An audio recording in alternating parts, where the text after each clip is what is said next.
निवडणूक तीच, फक्त तारीख नवी. प्रभाग क्रमांक 17 मध्ये शिवसेनाच हवी. प्रभाग क्रमांक 17 मधील शिवसेना उमेदवार सौ कल्पना अशोक गुंजाळ, निनाद नारायण करमरकर आणि थेट नगराध्यक्षपदाच्या उमेदवार सौ मनीषा अरविंद वाळेकर यांना 20 डिसेंबर रोजी धनुष्यबाणासमोरील बटन दाबून प्रचंड बहुमतांनी विजयी करा.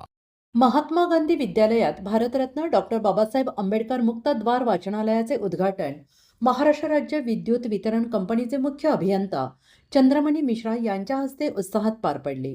अभ्यास आणि नियमित वाचन हेच यशस्वीतेचे गमक असे मार्गदर्शन करत त्यांनी विद्यार्थ्यांकडून नियमित वाचनाची शपथही घ्यायला लावली. तसेच या उपक्रमासाठी 1,00,000 रुपयांची देणगी जाहीर केली.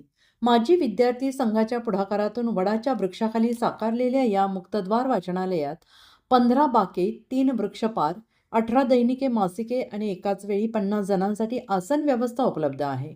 विद्यार्थी, पालक आणि नागरिक यांना खुले, निवांत वातावरणात वाचनाची सुविधा हे या संकल्पनेचे वैशिष्ट्य आहे. कार्यकारी अभियंता प्रवीण चकोले, अतिरिक्त कार्यकारी अभियंता अलका कावळे, यादव इंगळे, शालेय समिती अध्यक्ष दिलीप कंसे, दिलीप साठे, दीपक चव्हाण, गोपाळ दामले, माजी विद्यार्थी संघाचे विनायक पटवर्धन, शैलेश रायकर, ग्रंथपाल दीपक परब यांच्यासह अधिकारी, शिक्षक, विद्यार्थी आणि पालक मोठ्या संख्येने उपस्थित होते. या कार्यक्रमाचे सूत्रसंचालन शिल्पा शेळके यांनी तर आभार प्रदर्शन अतुल कुसुंबे यांनी केले आहे. Bureau report, metro news, Ambernath.